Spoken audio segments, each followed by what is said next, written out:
దేవుని నామమునకు మహిమ కలుగునుగాక. ప్రభునందు ప్రియులరా, మన ప్రభువు రక్షకుడైన క్రీస్తు యేసు పరిశుద్ధ నామంలో మీ అందరికీ శుభములు.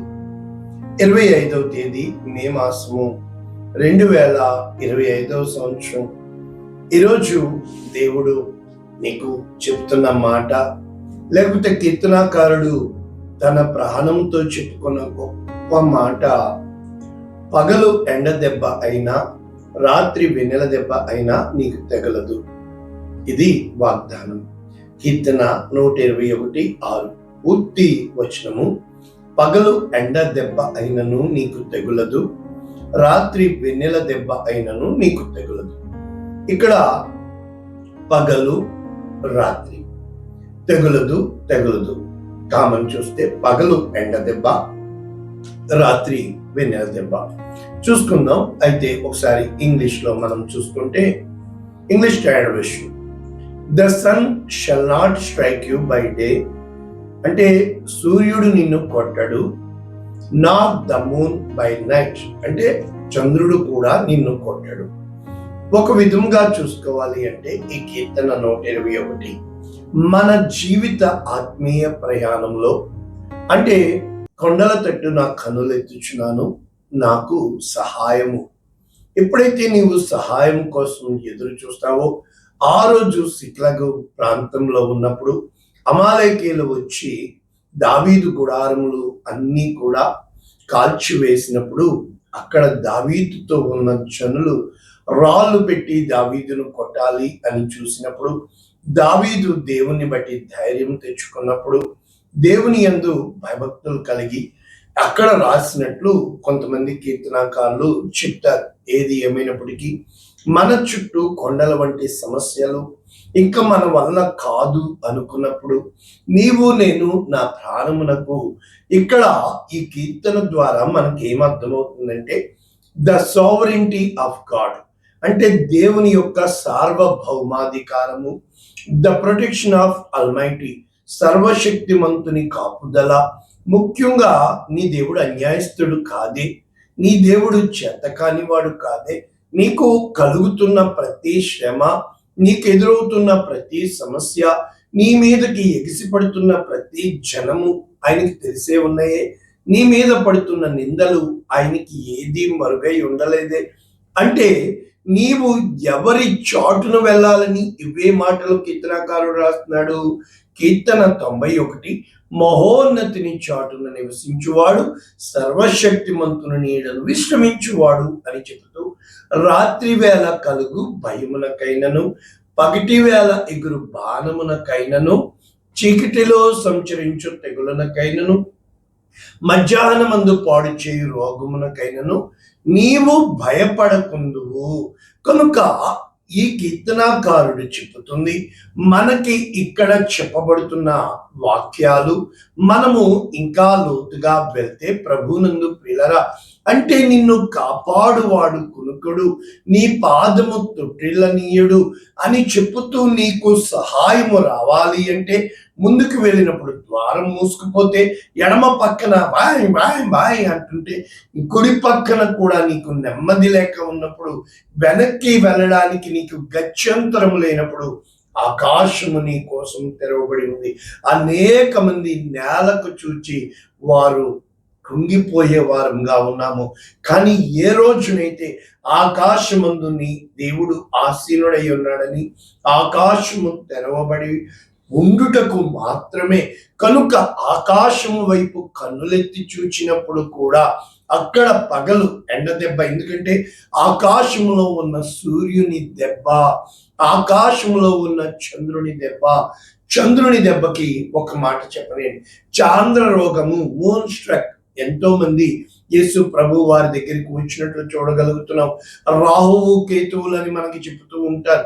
వడదెబ్బ మనందరికీ తెలుసు, ఏ విధముగా సొమ్మసిల్లిపోతామో, వడదెబ్బ తగిలితే ఏ విధముగా మనిషి, అంటే ఈ సూర్య చంద్రుడు కూడా నీకు వ్యతిరేకముగా తిరిగినప్పుడు, ఈ ప్రకృతి కూడా నీకు వ్యతిరేకముగా ఉన్నప్పుడు, ఇత్తడి వంటిదిగా ఆకాశము, ఇనుము వంటిగా భూమి మారినప్పుడు, నీ చేతులు అంతా కష్టముతో నిండిపోయినప్పుడు, ఎక్కడికి వెళ్ళినా నెమ్మది లేకపోయినప్పుడు ఇటువంటి కీర్తన చెప్పుకోగలవా? అంటే నీ పాదము తొట్టిల్ల నీయకుండా ఎప్పుడైతే దేవుడు దేవుడుగా నీకు ఉంటాడో, అంటే దేవునికి నీవు చెప్పుకోవలసిన మాట, నిధి మొదలుకొని నిరంతరము నీ రాకపోకల యందు దేవుడు నిన్ను కాపాడుతున్నాడు, అపాయము రాకుండా కాపాడుతాడు అని నువ్వు చెప్పగలిగే ఆ విశ్వాసమే ఈ కీర్తన 121. అంటే ఒక రకంగా మనము లోతైన వాక్యాల్లోకి వెళ్తే యెషయా గ్రంథము 49వ అధ్యాయం 10వ వచనం, the moment you come to God, నీవు దేవుని యొద్దకు వచ్చినప్పుడు, నీ యొక్క జీవితంలో తలకిందులైపోయిన సమస్యలను బట్టి నీవు దేవుని యొద్దకు వచ్చినప్పుడు ఇక్కడ చెప్పబడుతుంది, వారి యందు కరుణించువాడు. అంటే దేవుని కనికరము నీ మీదకి ఎలా రావాలో ఇప్పుడు నేను నేర్పిస్తాను. నిన్ను తోడుకుని పోవచ్చు నీటి బుగ్గల యొద్దకు, అంటే పగలు మేఘస్తంభముగా, రాత్రి అగ్నిస్తంభముగా దేవుడు ఏ విధముగా ఇశ్రాయేలీయుల్ని మరి కొనిపోయి ఉన్నాడో, తోడుకుని పోయి ఉన్నాడో.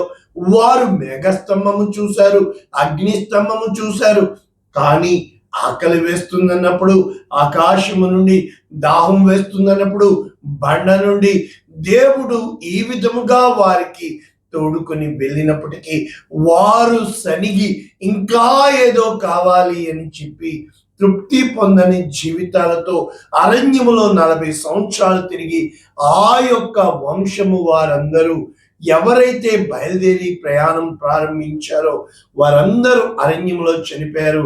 ఒక యోషువ, కాలేబు తప్ప. ప్రభువునందు ప్రియులరా, ఈ రోజున నీ జీవిత యాత్రలో, నీ ప్రయాణంలో ఏమి ఆశపడుతున్నావో ఎరుగనిదే నీ మనసు, ఏది కావాలో తెలియనిదే నీ హృదయం. అయితే కన్నులు కావలసినవి చూసిని అన్నీ కావాలంటే నీ నోరు ఉందల్లా మాట్లాడాలనిపిస్తుంది.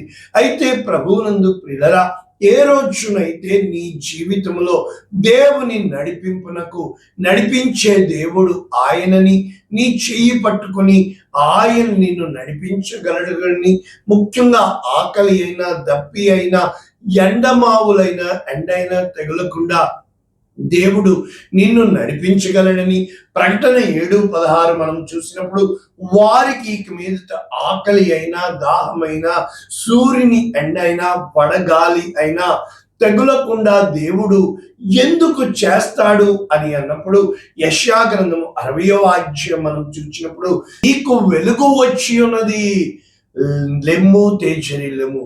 అంటే నీకు వెలుగు వచ్చింది అంటే అర్థము, చీకటిలో కూర్చున్న నీవు ఎంతకాలం దుఃఖపడతావు, ఎంతకాలం నా జీవితం ఇలాగైపోయిందంటావు, ఎంతకాలం అందరూ వదిలేశారంటావు, ఎంతకాలం నేను బతకడం వ్యర్థం అంటావు. అంటే నీవు దేవుడు హెచ్చించాలి అంటే ఏ రోజు కూడా ఈ లోకము నిన్ను తగ్గించేదిగా ఉంటుంది. నిన్ను తలగా పెడతాడే కానీ తోకగా పెట్టడని, నిన్ను పైవాడిగానే ఉంటావు కానీ కిందవాడిగా ఉండవని.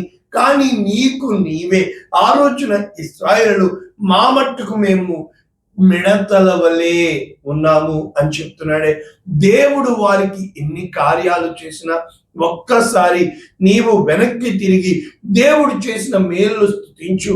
నీ ప్రాణంతో చెప్పు, నా ప్రాణమా దేవుని స్తుతించు, నా అంతరంగమా దానిలో ఉన్న సమస్తమా దేవుని పరిశుద్ధ నామము స్తుతించు. స్తుతించగలుగుతున్నావా? ఘనపరచగలుగుతున్నావా? మహిమపరచగలుగుతున్నావా? కష్టాలు కష్టాలు కష్టాలు అంటున్నావు. 24 గంటల్లో, ఒక దినములో ఎవరైనా ఒక చిన్న మాట అంటే అది పట్టుకుని, అంటే నవ్వించిన వాడిని 4 దినాలు గుర్తుపెట్టుకుంటావు కానీ ఏడిపించిన వాడిని జీవితాంతం పట్టుకుని ఏడుతున్నావే. అంటే ఇదే నా జీవితం. ఏ రోజైతే లే, చుట్టూ చూడు, భూమిని చీకటి కమ్ముచున్నది, అయితే దేవుడు నిన్ను పేరు పెట్టి పిలిచి ఉన్నాడు. కారణం ఏంటి తెలుసా? యెషయా గ్రంథం 60:19 ఇక మీదట పగలు సూర్యుని ప్రకాశము నీకు వెలుగుగా ఉండదు, నీకు వెలుగుచుటకై చంద్రుడు ఇకను ప్రకాశింపడు, యెహోవాయే నీకు నిత్యమైన వెలుగవును, దేవుడే నీకు భూషణముగా ఉండును అని చెప్పుతూ నీ దుఃఖ దినములు సమాప్తములైనవి, నీ సూర్యుడు ఇక అస్తమింపడు, నీ చంద్రుడు క్షీణింపడు. యెహోవా అంటే సూర్య చంద్రుడు 4వ దినమున చేశారు, దేవుడు మొదటి దినమున వెలుగుగా చేశాడు. అంటే దేవుని నోటి మాటే నీకు వెలుగుగా, దేవుని నోటి మాటే నీకు ఆశీర్వాదంగా, దేవుని వాగ్దానమే కారణం. ఏంటంటే ఆ సూర్యుడు ఎవరు? మలాకి గ్రంథం 4:2 నా నామమందు భయభక్తులు గలవారు నీతి సూర్యుడు ఉదయించును కనుక ఆయన రెక్కలు, ఆయన కిరణాలు ఆరోగ్యము కలుగజేయును కనుక క్రొవ్విన దూడల వలె నువ్వు గంతులు వేస్తావు, నీవు దేవుని స్తుతిస్తావు, నీవు దేవుని మహిమ. చీకటి లేకపోతే వెలుగు విలువ తెలియదు, మంచితనము అంటే చెడు లేకపోతే మంచితనం విలువ, నలుపు లేకపోతే తెలుపు విలువ తెలియదు. నీవు దేవుని యందు ఉన్నావని, ఆ పరీక్షల గుండా వెళ్ళాలని, దేవుణ్ణి వెతికేవాడుగా ఉన్నావని, దేవుని స్తుతించేవాడుగా ఉన్నావని, దేవుడు నీ మీద పెట్టుకున్న నమ్మకాన్ని నీవు వమ్ము చేయవని, నీ దగ్గరికి అనేక మందిని విస్తారమైన ఆస్తిని పంపించాలనుకుంటున్నాడని, ఆయన నీకు ఆకాశ వాకిండ్లు తెరిచి నిన్ను పట్టజాలంత విస్తారమైన దీవెనలతో నింపాలనుకుంటున్నాడు. కానీ నీవెవరిని లక్ష్య పెడతావు? నీ ప్రాణాన్ని దేంతో నింపుతున్నావు? కోపం, అసూయ, పగ, కలహం, రేహం, కమానియా, కామ, క్రోధ, లోభ, మోహ, మద మత్సరములతో నింపబడిన ఈ లోకంలో ఈ రోజున నా సాక్ష్యం ఉంది. అస్సలు కష్టం అంటే తెలియదు. ఎక్కువ వాటికి వచ్చి 30 సంవత్సరాల దగ్గర పడుతున్న ఎక్కువ వాటిలో వయసులో వచ్చాం, పెద్దవాళ్ళం అయిపోయాం. ఈరోజు బాధ లేదు, పిల్లలు పెద్దలు అయిపోయారు, కాలేజీల్లోకి వెళ్ళిపోయారు. నిజంగా నీకు తెలుసా దేనికి నీ ఏడుపు? బిడ్డల కోసమా? బిడ్డలు పెద్దవాళ్ళు అయిపోయారు, ఆ పిల్లలు పుట్టలేదు, మళ్ళా మన వల్ల పిల్లలు. అంటే జీవితాంతం ఏడుస్తూ బతుకుతున్న నీవు నేను ఎప్పుడు మనము దేవుని వైపు చూడగలం? ఎప్పుడు దేవునిగా స్తుతించగలం? వాళ్ళన్నారు, వీళ్ళన్నారు. ఎంత కాలము వాళ్ళు ఏ రోజునైతే నా దేవుడు నాకు ఉండగా, నాకు ఎడం పక్కన 1000 మంది పడినా, నా కుడి పక్కన 10,000 మంది కూల అపాయము నా ఎద్దుకు రాదు. ఓ నా ప్రాణమా లే, ఓ నా ప్రాణమా తిను తాగు సుఖించు అనుకు. ఓ నా ప్రాణమా నీ దేవుడు నీకు మేలు చేశాడు. ఓ నా ప్రాణమా దేవుడు యందు గానపరిచి ఉన్నాడు. భయభక్తులు కలిగి ఉండము. ఓ నా ప్రాణమా, come on, let us worship God, let us worship him with all our might and power and mind. ఏ రోజునైతే నీ పూర్ణ ఆత్మతో, నీ పూర్ణ మనస్సుతో దేవునిగా స్తుతిస్తావో, ఎంత కొంతకాలం శ్రమ పెట్టే కష్టాల కోసం, కొంతకాలం బాధలు పడే ఇరుకుల కోసం, ఇబ్బందుల కోసం నీ దేవుని నువ్వు మరిచిపోయి నీకు ఇవ్వబడిన సమయాన్ని పోగొట్టుకుని, come on get up, arise and shine, for God is the light and salvation అంటే కీర్తనకారుడు చెప్తున్నాడు, యెహోవా నాకు వెలుగు రక్షణ అన్నాడు. గడాంధకారపు లోయలో నేను సంచరించిన ఏ అపాయమునకు భయపడను, నీవు నాకు తోడై ఉందువు, నీ దుడ్డుకర నీ దండమునను ఆదరించును. ఎప్పుడు చీకటి ఉన్నప్పుడే కదా స్టార్స్ షైనింగ్ అవుతాయి.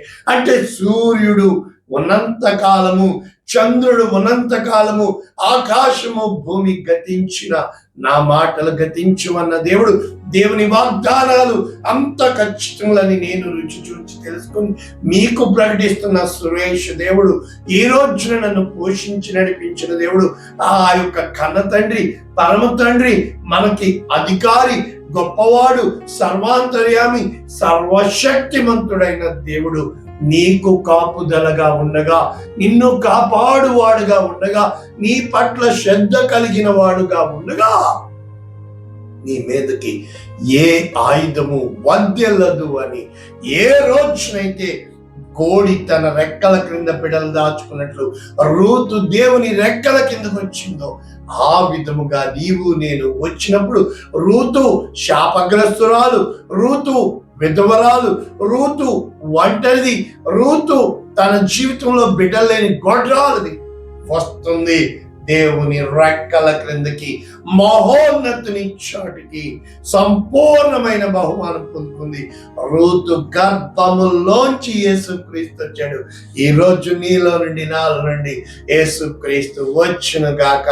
ప్రార్థించిద్దామా? పరిశుద్ధుడా, ప్రేమ కలిగిన తండ్రి, విత్తమైన వాక్యమును అనేక మందికి దీవెనకరముగా, అనేక మందికి ఆశీర్వాదకరంగా, మేలైనదిగా, అనేక మంది జీవం పొందేవారిగా యేసు నామమున దీవిస్తున్నాము తండ్రి. ఆమేన్. God bless you all. దేవుడు మిమ్మల్ని దీవించును గాక. ఆమేన్.